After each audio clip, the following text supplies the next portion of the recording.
When you're looking at high-end productivity laptops, the two models that most people go for are the Apple MacBook Pro 16 and the Dell XPS 17 because those are the laptops that offer some of the best specs on the market combined with the best build quality, and they also carry a pretty high-end price tag to kind of match that.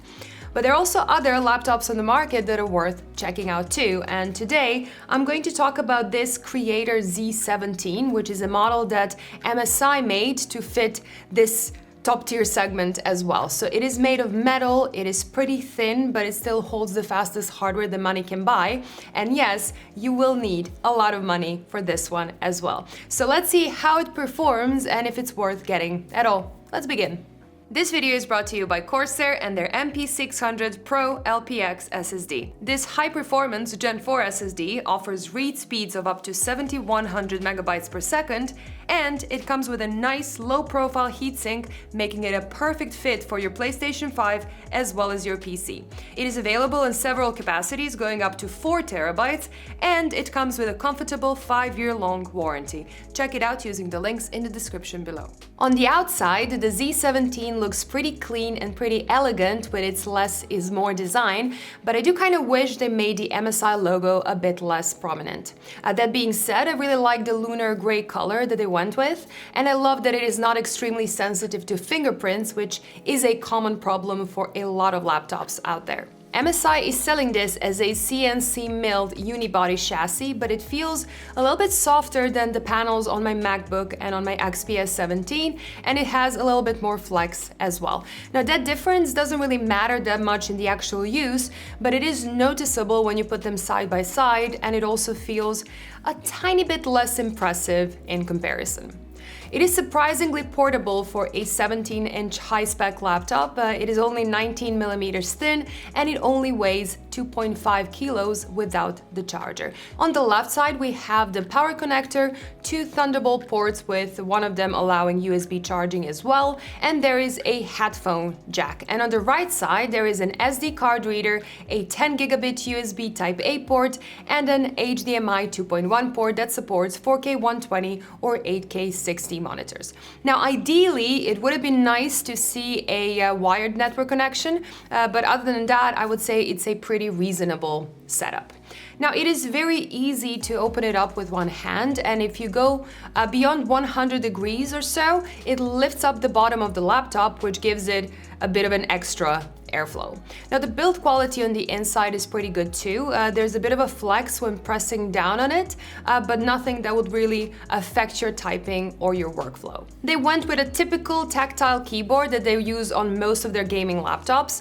It is nice to work on it, and it is very easy to get used to it as well. It has an RGB backlight, which would be great for a gaming laptop, but it doesn't really match an elegant creator laptop, at least in my opinion.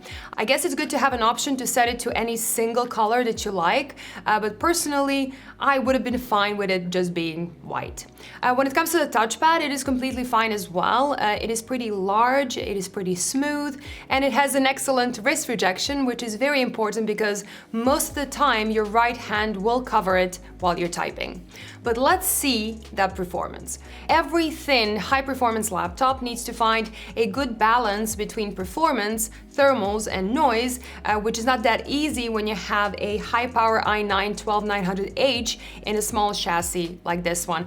And every manufacturer has a different way of finding this balance. Now, what MSI did here is that they let the chip use quite a lot of power and run quite hot for a short while before tuning down the power of the CPU. So in performance profile, the CPU will actually use about 115 watts once you set it to work and hit 96 to 97 degrees.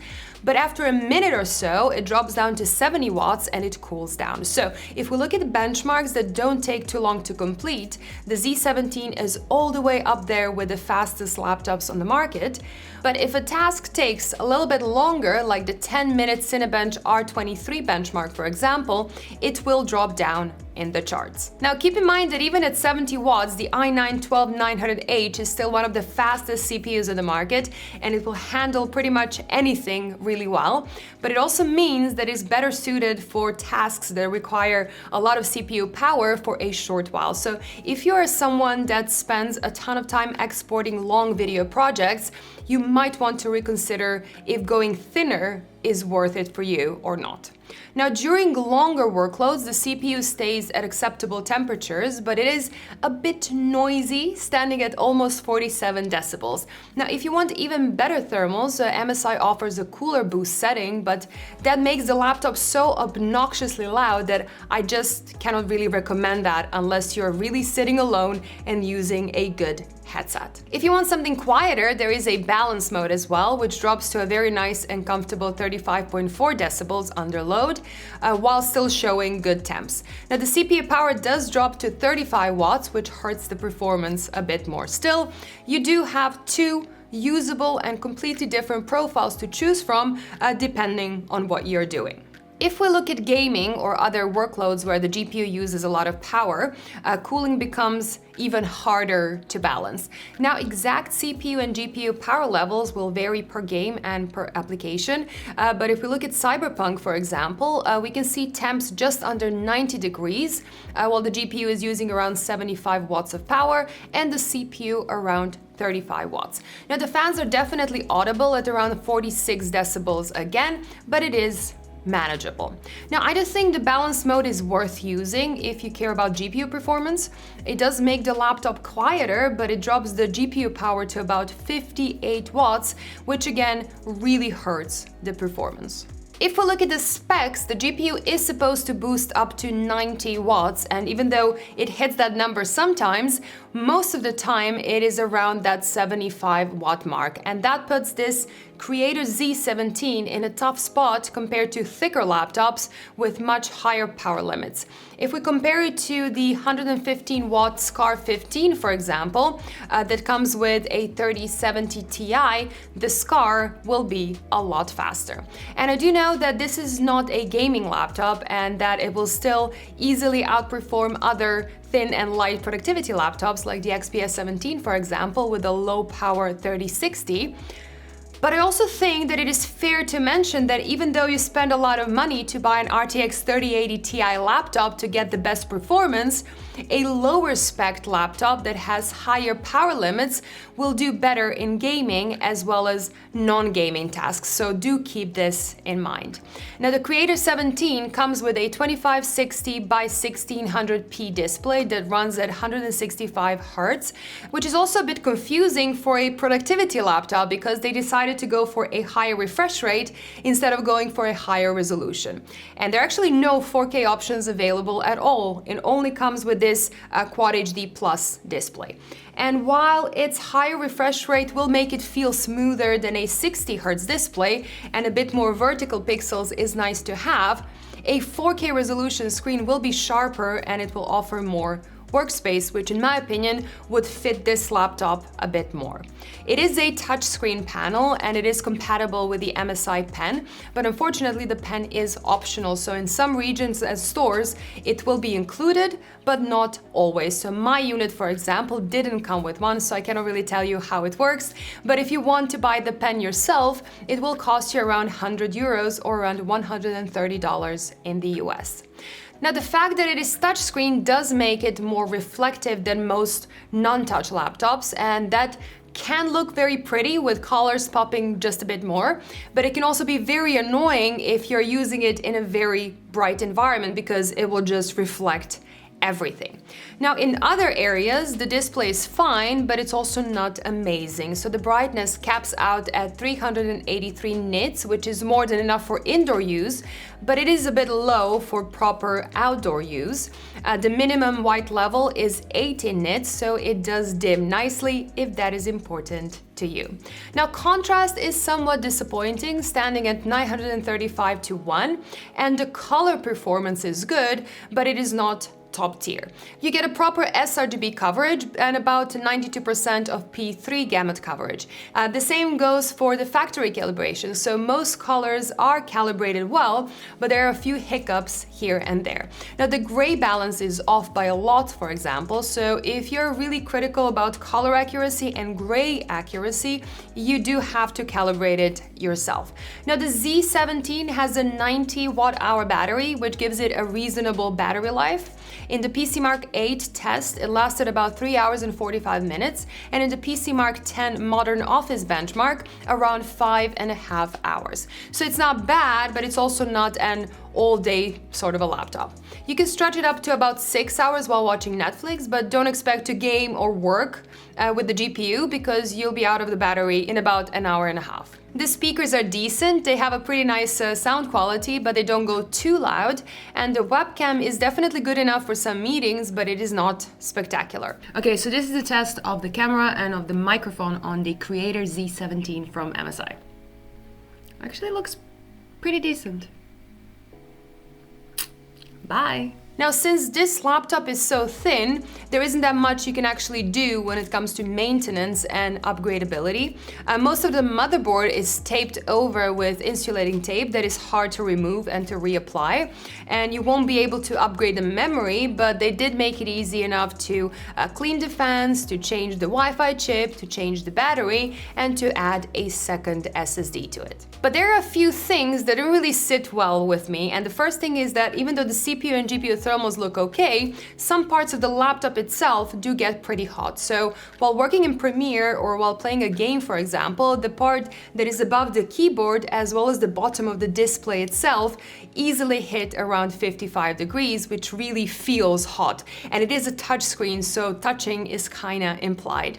Also, the area left of the keyboard gets hot as well, where all the connections are, so you do touch it when plugging devices in and out, and it is pretty hot to touch it, so please keep this in mind. And the second thing is the software experience. Now, I really dislike the fact that data collection is on by default without any notice, and you need to look for some tiny font in the software to be able to turn that off. This should be 100% opt-in and not opt-out, and I don't even think this is allowed under privacy laws here in the EU, so MSI might want to look a bit more into that. And they also should check their spelling and grammar because it just looks so unprofessional. From the "could you like to" when turning off data collection to the confusing double negative auto update prompt, they're just a bunch of mistakes that should not happen on a laptop of this caliber, especially when the competition in this segment pays a lot of attention to detail. But let's look at the price. Now, there are several configurations that you can choose from, and the most basic one with an i7, a 3070 Ti, and 32 gigs of RAM will cost you around $3,000 without taxes in the US, or around 3,000 euros here in Europe. And from there on, it goes up to $4,500 or almost 5,000 euros for the top spec model that comes with an i9, a 3080 Ti, and 64 gigs of RAM, which is the model that I'm testing today. But the problem is that for that amount of money, you just have way too many alternatives out there. For about $2,500, you can buy a gaming laptop that will offer a better CPU and better GPU performance with a similar panel quality, while being only about 500 grams heavier. Or you can save about $1,000 and go for a top spec XPS 17 that has a slower GPU but a better display. Or you can go for a MacBook Pro 16 and still have about $200 left over. So this top spec Z17 is just too expensive in my opinion. Now, the $3,000 model with an i7 and a 3070 Ti is a bit more interesting in my opinion. It's a lot cheaper, it has similar power levels to this one, so the performance will actually not be that far off, and to me, it just makes so much more sense. Because if you compare that one to the XPS, you're suddenly getting a lot more GPU power in a nice and thin workstation laptop. And that is the main issue with these laptops that want the highest possible spec in a thinner form factor. They want to have the strongest CPU and the strongest GPU options in under 2 centimeters, but then they need to limit their power just to make it work. And on paper, it seems like you're paying this super premium price for a top performing laptop, while the lower spec options with more power will cost you less and they will perform just as well, if not even better. And I don't really think that MSI could have found a much better balance here between performance, thermals, and noise without making it a bit thicker, but that doesn't change the fact that there are some clear consequences if you choose to go this way. So personally, if going this thin is super important to you, the Z17 could make a lot of sense if you don't go for the top spec model. But if you're okay with going slightly thicker, there are other options on the market that will cost you less, they will run significantly faster, and they will have an easier time managing thermals and noise. So you kind of need to figure out for yourself what is important to you before making this choice. Now, that is all I have for today. Thank you all for watching this video and see you guys in the next one. Bye!